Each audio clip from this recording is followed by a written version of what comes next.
Imaginez que votre facture d'électricité double dans les 10 prochaines années. Imaginez que les grandes décisions énergétiques de la France soient prises sans que vos représentants élus puissent vraiment en débattre. Non, ce n'est pas de la science-fiction, c'est ce que prépare la PPE3, la troisième programmation pluriannuelle de l'énergie.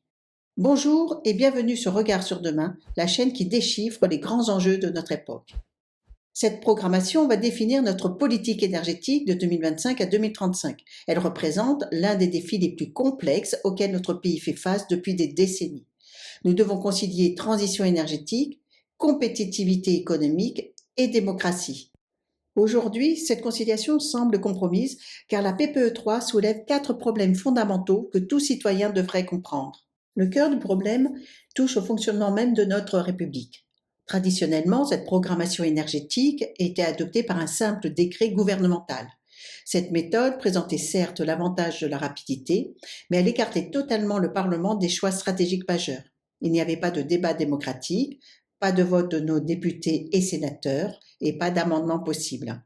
Aujourd'hui, des parlementaires des différents bords politiques, menés notamment par le sénateur Daniel Gremillet, exigent que cette décision passe par une loi votée au Parlement. Cette revendication n'est pas corporatiste, elle s'appuie tout simplement sur l'article 34 de notre Constitution qui dispose clairement que la loi détermine les principes fondamentaux de la politique énergétique, notamment lorsqu'elle engage des investissements de cette ampleur. Cette exigence constitutionnelle prend tout son sens quand on mesure l'ampleur financière du projet. Nous parlons d'investissements de 280 à 400 milliards d'euros sur 10 ans, soit l'équivalent de 3 à 4 années complètes du budget de l'État. Comment peut-on accepter démocratiquement que de telles sommes, qui conditionneront la vie économique du pays pour plusieurs décennies, soient engagées sans débat parlementaire? La solution proposée par le gouvernement révèle un piège démocratique sophistiqué. Il annonce vouloir publier d'abord un décret temporaire, qui d'ailleurs n'a toujours pas été adopté malgré les annonces pour l'été 2025, puis faire voter une loi plus tard. Cette approche semble conciliatrice, mais elle cache une réalité plus problématique. Si une loi tarde à venir, et tous les précédents montrent que les processus parlementaires peuvent s'étaler sur 2 ou 3 ans, entre-temps, des milliers de contrats d'investissement auront été signés. Ces contrats engageront l'État et les entreprises pour des décennies dans l'éolien offshore, le photovoltaïque, les réseaux électriques.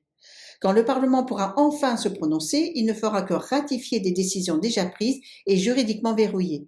Cette procédure vide la démocratie parlementaire de sa substance, tout en conservant les apparences du respect institutionnel. En ce qui concerne les enjeux financiers de la PPE3, ils dépassent largement les simples questions budgétaires. Ils touchent au cœur de notre modèle social et économique. Le gouvernement annonce officiellement 280 à 300 milliards d'euros sur 10 ans, soit 28 à 30 milliards d'euros annuels. Mais ces chiffres sont largement contestés par les experts indépendants.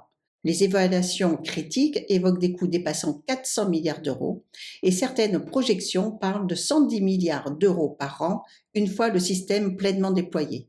Ces écarts considérables révèlent déjà l'incertitude qui entoure ce projet pharaonique.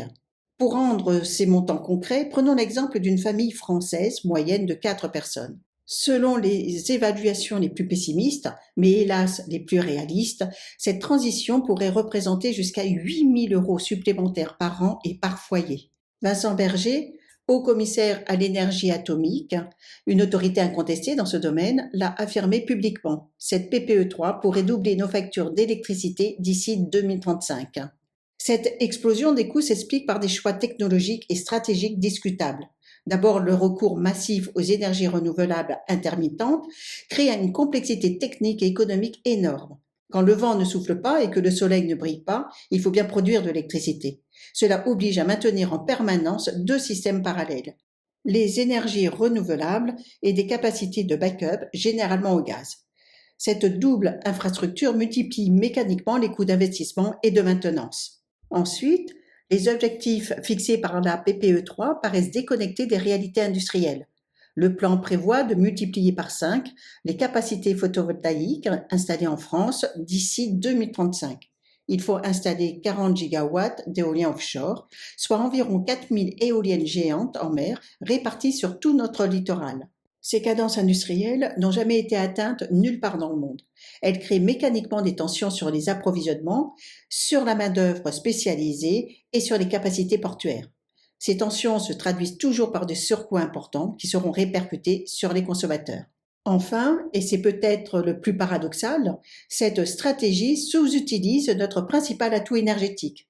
La France dispose d'un parc nucléaire unique au monde, déjà largement amorti, qui produit une électricité décarbonée et bon marché.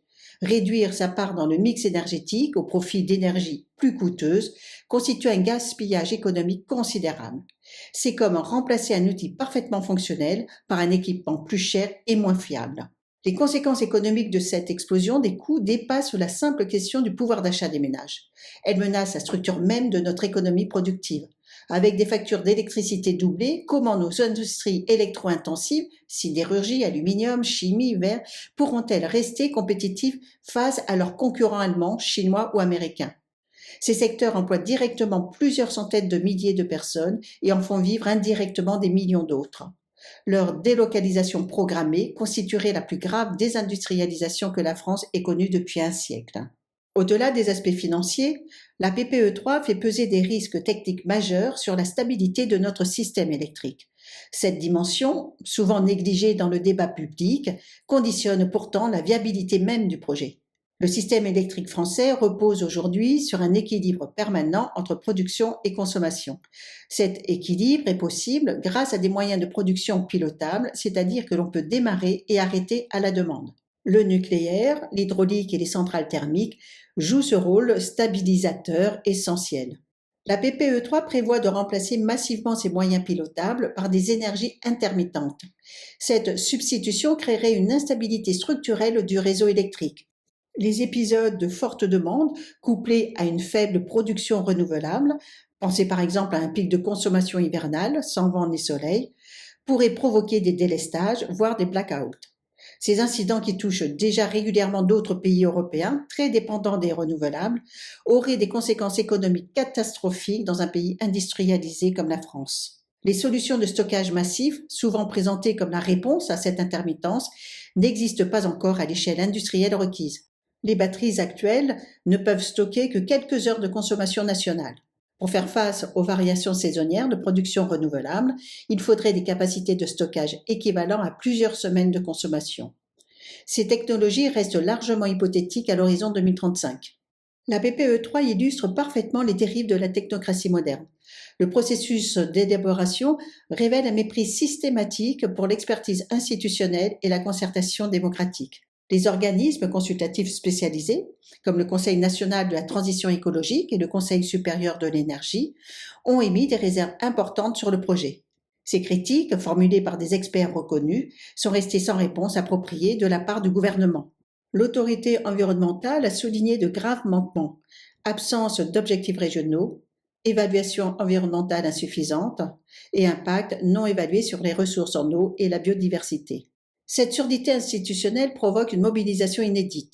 160 sénateurs, soit près de la moitié de la Haute Assemblée, ont écrit au Premier ministre pour exiger le retrait du projet. Les associations d'élus territoriaux dénoncent unanimement le manque de faisabilité du projet.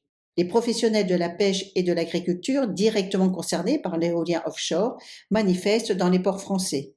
Une pétition citoyenne non à la PPE3 a rassemblé plus de 12 000 signatures en quelques semaines. Cette convergence de critiques, qui dépasse largement les clivages politiques traditionnels, révèle l'ampleur du problème démocratique posé par cette programmation. Face à cette situation exceptionnelle, nous devons formuler des exigences démocratiques claires et non négociables. Premièrement, respecter scrupuleusement la Constitution française. La PPE3 doit faire l'objet d'un débat parlementaire approfondi et d'un vote de nos représentants élus. Cette exigence n'est pas procédurale, elle est substantielle. Elle conditionne la légitimité démocratique de ces choix majeurs. Deuxièmement, il est impératif d'établir une transparence totale sur les coûts réels du projet. Il faut publier des études d'impact économique rigoureuses, contradictoires et indépendantes. Les citoyens ont le droit de connaître le prix exact de cette transition avant de s'y engager. Troisièmement, prendre en compte effectivement l'expertise institutionnelle. Les avis des organismes consultatifs spécialisés ne peuvent pas être ignorés sans justification approfondie. Quatrièmement, garantir une évaluation technique sérieuse des risques pour la sécurité d'approvisionnement. La transition énergétique ne doit pas compromettre la stabilité de notre système électrique. L'avenir énergétique de la France ne peut pas se décider dans le secret des cabinets ministériels par des technocrates déconnectés des réalités économiques et sociales. Il doit être débattu, évalué et validé par la représentation nationale dans la transparence et avec la participation de tous les acteurs concernés. Cette exigence n'est pas conservatrice, elle est démocratique. Une transition énergétique réussie ne peut se construire contre les citoyens, mais avec eux. C'est la condition de son acceptabilité sociale et de sa viabilité économique à long terme. Merci de votre attention et à très bientôt sur Regard sur demain.